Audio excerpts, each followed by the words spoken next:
Hello everyone, welcome to my YouTube channel Radiance Biology Classes. This is Mudassir Hamid. In the last video, we concluded our first part of this chapter, Biotechnology and its Applications.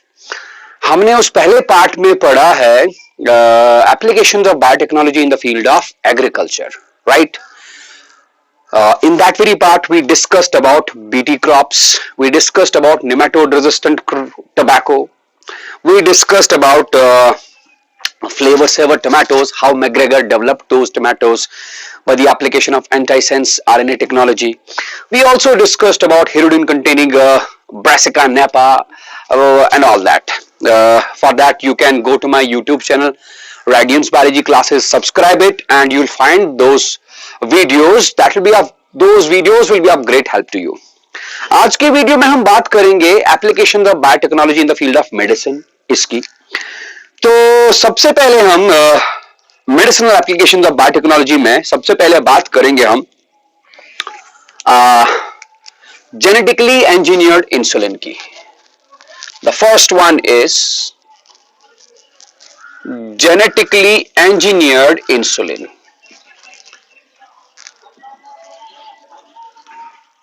Genetically engineered insulin.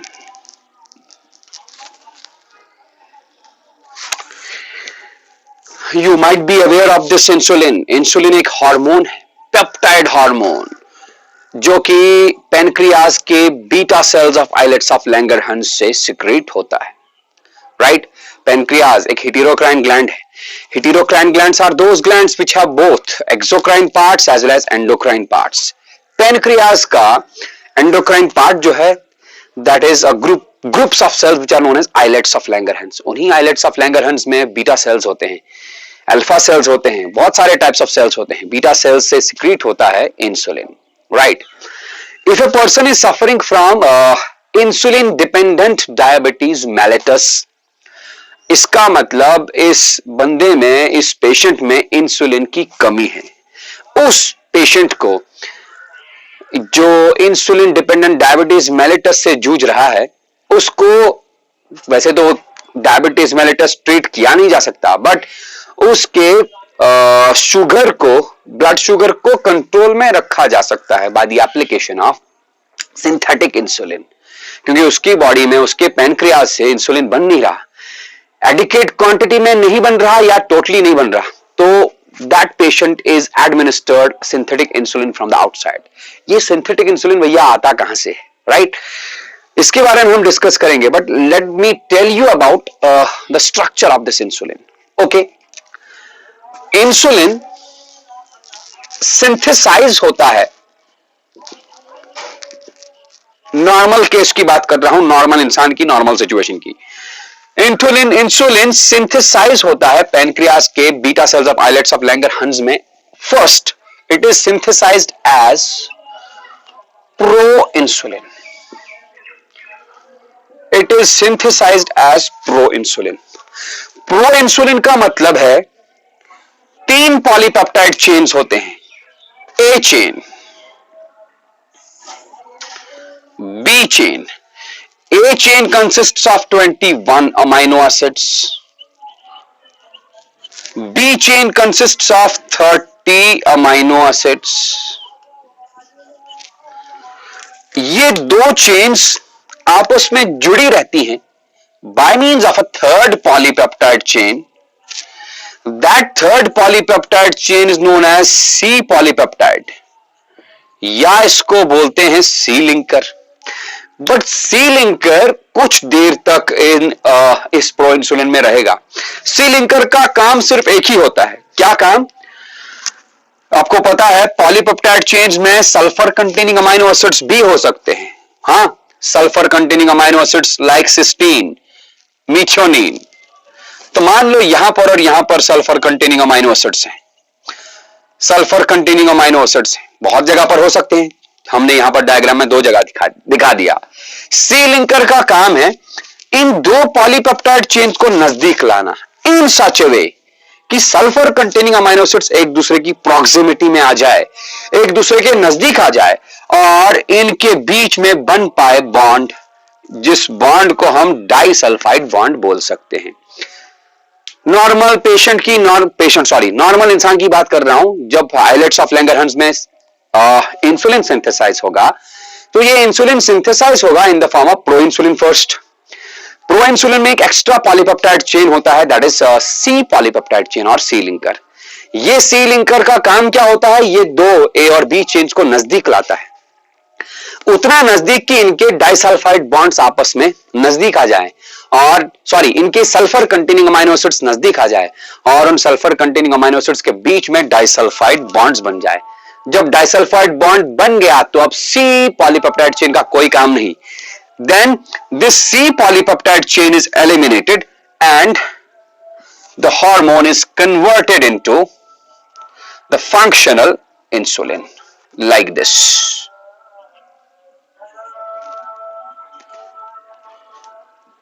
ये insulin में convert हो गया। ये है कहानी। This is the pro insulin and this one is the mature functional insulin. अब यही insulin जिसमें दो पॉलीपेप्टाइड चेन्स हैं, ए और B chain, A chain consisting of 21 amino acids and B chain consisting of 30 amino acids, यही insulin अगर किसी इंसान की बॉडी में पेनक्रियाज से निकला ही नहीं तो उस इंसान का क्या होगा? Blood sugar will not be converted into glycogen. Blood sugar will not be mobilized into liver and not be converted into glycogen. The person will suffer from diabetes mellitus, insulin dependent diabetes mellitus, right? आजकल दुनिया में बहुत ही famous, बहुत common disorder है ये। तो इस बंदे को, जिसको इंसुलिन डिपेंडेंट डायबिटीज मेलिटस है, इस बंदे का हम ब्लड शुगर कंट्रोल में ला सकते हैं by the introduction of synthetic insulin. वो सिंथेटिक इंसुलिन कहां से आया? वो सिंथेटिक इंसुलिन तैयार किया गया है by means of genetic engineering, by means of technology of recombinant DNA. कैसे? Let me tell you.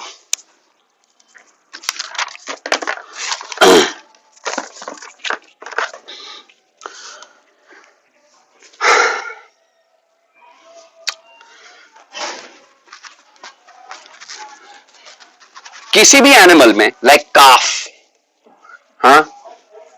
Cattle, इंसान से भी लिया जा सकता है, कैटल से भी लिया जा सकता है और किसी एनिमल बेबी से भी लिया जा सकता है जिसके अंदर पैनक्रियाज इंसुलिन सिक्रीट करता हो। यूजुअली काफ से, काफ मतलब कैटल के सीरम से इंसुलिन आइसोलेट किया जाता है। या तो कैटल के सीरम से आइसोलेट किया जाएगा या तो कैटल के जीनोम से या किसी और एनिमल के जीनोम से इंसुलिन वाला जीन आइसोलेट किया जाएगा। तो let me show you. Isolate, सबसे पहला पॉइंट, सबसे पहला स्टेप क्या किया जाता है? Isolate the gene for two polypeptide chains. आपने देखा इंसुलिन में दो पॉलीपेप्टाइड चेन्स होते हैं, ए चेन और बी चेन। तो इसीलिए ए चेन वाला जीन भी आइसोलेट किया जाएगा। This is the gene for A polypeptide chain and this is the gene for B polypeptide chain. दोनों पॉलीपेप्टाइड चेन्स के रेस्पेक्टिव जीन्स आइसोलेट किए जाते हैं। उसके बाद इन जीन्स को ट्रांसक्राइब किया जाता है,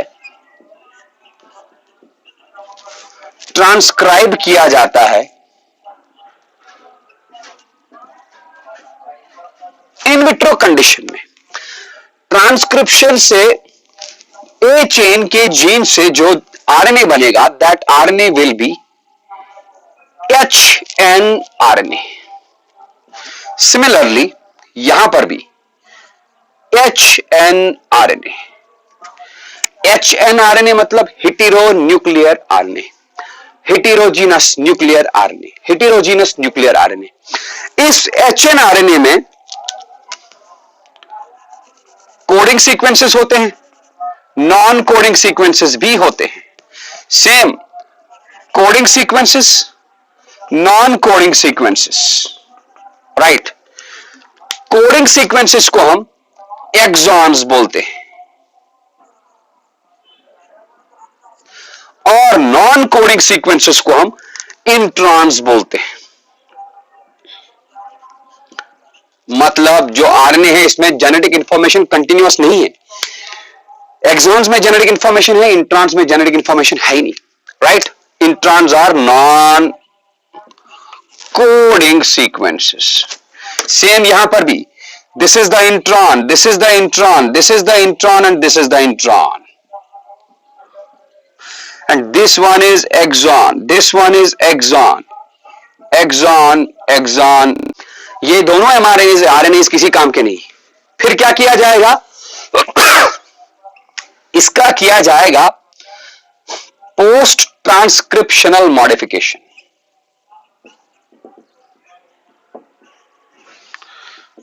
दोनों RNAs का पोस्ट ट्रांसक्रिप्शनल मॉडिफिकेशन किया जाता है। शायद आपने पढ़ा हो मॉलिक्यूलर बायोलॉजी में, पोस्ट ट्रांसक्रिप्शनल मॉडिफिकेशंस में 2 या 3 टाइप्स के होते हैं। एक तो आरएनए स्प्लाइसिंग, स्प्लाइसिंग से ये इंट्रॉन्स बाहर निकाले जाते हैं, एक्सॉन्स जुड़ते हैं। कैपिंग, टेलिंग, हाँ मैं ही पढ़ाऊंगा आपको जब हम मॉलिक्यूलर बायोलॉजी वाला चैप्टर स्टार्ट करेंगे। फिलहाल आप इतना याद रखेंगे, एक पोस्ट ट्रांसक्रिप्शनल मॉडिफिकेशन है जिसका नाम है आरएनए स्प्लाइसिंग। वही आरएनए स्प्लाइसिंग यहां पर किया जाएगा। उसके बाद दूसरा capping, telling, everything. Post transcriptional modification से ये HNRNA, it will be converted into a functional mRNA। इससे नॉन कोडिंग सीक्वेंसेस यानी कि इंट्रॉन्स बाहर निकलेंगे। सेम यहां पर mRNA, राइट। अब 2 फंक्शनल mRNAs बने। इन mRNAs के ऊपर रिवर्स ट्रांसक्रिप्टेस एंजाइम्स एक्ट कराए जाएंगे। रिवर्स ट्रांसक्रिप्टेस एंजाइम्स दोनों के ऊपर, अलग अलग टेस्ट ट्यूब्स में रिवर्स ट्रांसक्रिप्टेस, अलग अलग इनविट्रो कंडीशंस में। तो रिवर्स ट्रांसक्रिप्टेसेस क्या करेंगे? इस वाले mRNA से भी एक कॉम्प्लीमेंट्री स्ट्रैंड बनाएंगे। कौन सा कॉम्प्लीमेंट्री स्ट्रैंड? DNA strand. और दूसरे वाले mRNA से भी कॉम्प्लीमेंट्री स्ट्रैंड बनाएंगे, लाइक दिस। ये ब्लैक वाला जो मैं ड्रॉ कर रहा हूं, this is the C DNA strand, complementary DNA. Same यहां पर C DNA strand. All this will be done in vitro conditions, outside the body, outside the living conditions, right? अब देखिए रिसर्चर्स ने क्या किया, उन्होंने यही cDNA प्लाज्मिड के साथ कंबाइन करा के रिकॉम्बिनेंट प्लाज्मिड तैयार किया और रिकॉम्बिनेंट प्लाज्मिड को डाल दिया ई कोलाई बैक्टीरिया के अंदर, राइट। अब सवाल यह है कि इतना सारा प्रोसेस करने की क्या जरूरत थी? डायरेक्टली ए पॉलीपेप्टाइड चेन का जीन ई कोलाई के अंदर डाल देते, बी पॉलीपेप्टाइड चेन का जीन दूसरे ई कोलाई के अंदर डाल देते with the help of plasmid. इतना सारा करने की क्या जरूरत थी? देखिए ये जो जीन्स हैं ये हमने यूकैरियोटिक एनिमल से लाए हैं, एनिमल्स आर यूकैरियोटिक, राइट। अब अगर ये जीन ई कोलाई बैक्टीरिया में गया, ई कोलाई बैक्टीरिया के अंदर इस जीन का ट्रांसक्रिप्शन हुआ तो बना HNRNA, जाहिर सी बात है HNRNA बना। लेकिन ई कोलाई बैक्टीरिया खुद प्रोकैरियोट है, प्रोकैरियोट्स में HNRNA से mRNA बनने वाली मशीनरी नहीं होती, राइट। प्रोकैरियोट्स में, ई कोलाई में HNRNA से mRNA बनने वाली मशीनरी नहीं होती। मतलब कहने का यह है, अगर डायरेक्टली ए चेन को रिकॉम्बिनेंट प्लाज्मिड बना के, ए चेन को प्लाज्मिड के साथ मिला के उस प्लाज्मिड को ई कोलाई बैक्टीरियम के अंदर डाला जाता, तो व्हाट वुड हैव हैपेंड? इस जीन से HNRNA बनता, लेकिन HNRNA के बाद mRNA बनता ही नहीं, क्योंकि ई कोलाई बैक्टीरियम के पास HNRNA से mRNA बनाने वाली मशीनरी है नहीं। सिमिलरली हियर, अगर बी चेन जीन डाला जाता प्लाज्मिड के थ्रू ई कोलाई बैक्टीरियम में, तो बी चेन वाला जीन एक्सप्रेस होता, HNRNA बनता, लेकिन HNRNA से mRNA बनता ही नहीं ई कोलाई के अंदर, क्योंकि उसके पास this machinery, conversion of HNRNA to mRNA में मशीनरी जो लगती है वो मशीनरी थी नहीं। इसलिए साइंटिस्ट ने पहले ही क्या किया, उन्होंने पहले ही इनविट्रो कंडीशन में ये फैक्टर निकाल ही दिया, एचएनआरएनए को एमआरएनए में कन्वर्ट कर दिया, एमआरएनए से क्या बना दिया, सीडीएनए, फिर इस सीडीएनए को प्लाज्मिड के थ्रू इकोले बैक्टीरियम में इंट्रोड्यूस कर दिया, राइट। ओके, आगे हम बढ़ेंगे। तो अब रिसर्चर के पास क्या था, cDNA, cDNA for polypeptide chain A and cDNA for polypeptide chain B. Okay, क्या किया इन्होंने, cDNA this is for polypeptide chain ए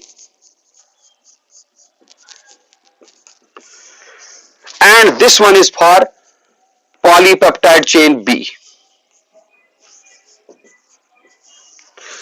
इन्होंने इसी सीडीएनए को प्लाज्मिड के साथ जोड़ने की कोशिश की, जोड़ा भी, ये रहा plasmid, this is the cut plasmid, okay, this is the cut plasmid. तो हुआ क्या, कुछ इस तरह प्लाज्मिड बना और इस प्लाज्मिड के साथ सीडीएनए स्ट्रैंड, ये आया सीडीएनए, ये आया सीडीएनए, राइट। तो this is the cDNA containing plasmid for polypeptide chain A, cDNA containing plasmid for polypeptide chain B. तो बना दिए इन्होंने क्या, रिकॉम्बिनेंट प्लाज्मिड्स।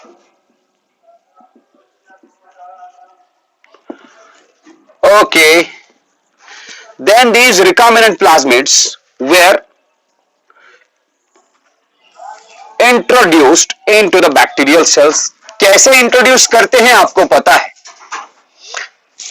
डीएनए को बैक्टीरियल सेल के साथ इंक्यूबेट किया जाएगा, लेकिन पहले इन बैक्टीरियल सेल्स को कंपीटेंट बनाते हैं। कंपीटेंट कैसे बनाते हैं होस्ट को, we have discussed that in our videos regarding biotechnology principles and processes. You can go to my YouTube channel Radiance biology classes, subscribe to it and you'll find those videos how host cell is made competent, right। तो इस bacterial cell को incubate कराया इस plasmid के साथ, bacterial cell को, इकोला bacterial cell को incubate कराया प्लाज्मिड के साथ। व्हाट हैपन, बैक्टीरियल सेल्स के पास अपने भी जीनोम्स होते हैं खुद के इकोला में, तो ये प्लाज्मिड्स अंदर जाएंगे लाइक दिस,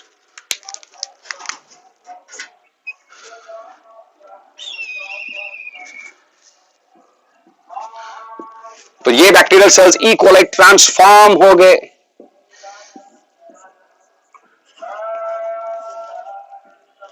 ओके, इस ई कोलाई को, जिसमें ए पॉलीपेप्टाइड चेन वाला प्लाज्मिड है, इस ई कोलाई को मल्टीप्लाई होने दिया, इसकी कॉलोनी प्रोड्यूस की, इस वाले ई कोलाई को भी मल्टीप्लाई होने दिया, कॉलोनी प्रोड्यूस की। अब जाहिर सी बात है, जब इस ई कोलाई के अंदर ये gene, but this gene is in the form of cDNA, इस सीडीएनए का ट्रांसक्रिप्शन हो गया तो बन गया एमआरएनए, एमआरएनए का ट्रांसलेशन हो गया तो बन गया पॉलीपेप्टाइड चेन ए। तो जब ये सीडीएनए फ्रैगमेंट एक्सप्रेस होगा, it will produce polypeptide A, ये सीडीएनए फ्रैगमेंट एक्सप्रेस होगा तो it will produce polypeptide chain B.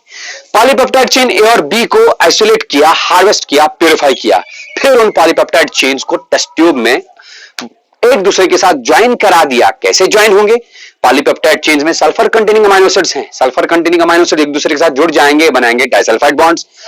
Test tube में यहां वाली पॉलीपेप्टाइड चेन को भी रखा, यहां वाली पॉलीपेप्टाइड चेन को भी रखा, ऊपर से डाइसल्फाइड बॉन्ड फॉर्मिंग एंजाइम्स डाल दिए, तो टेस्ट ट्यूब में पॉलीपेप्टाइड चेन्स आपस में जुड़ जाएंगे with the help of disulphide bonds and a functional insulin will be produced, right.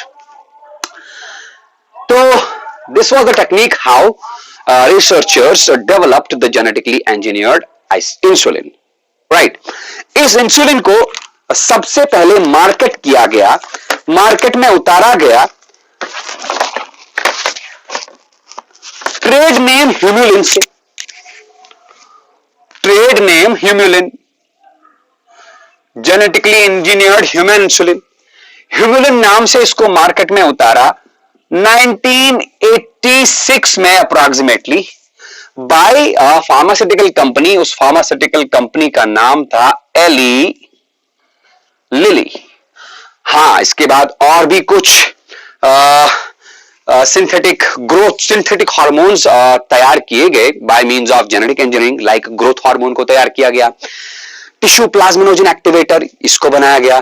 Tissue plasminogen activators myocardial infarction में यूज किए जाते हैं। और भी बहुत सारे जेनेटिकली इंजीनियर्ड हार्मोन्स और प्रोडक्ट्स सिंथेसाइज किए गए, but the first and the foremost genetically engineered hormone was insulin. It was marketed by Eli Lilly pharmaceutical company under the trade name Humulin. Okay, इसके बाद हमको पढ़ना है मेडिसिन वाले field में। We have to study about gene therapy. We have to study about the production of monoclonal antibodies. But we will take these in our next video. Okay, thank you.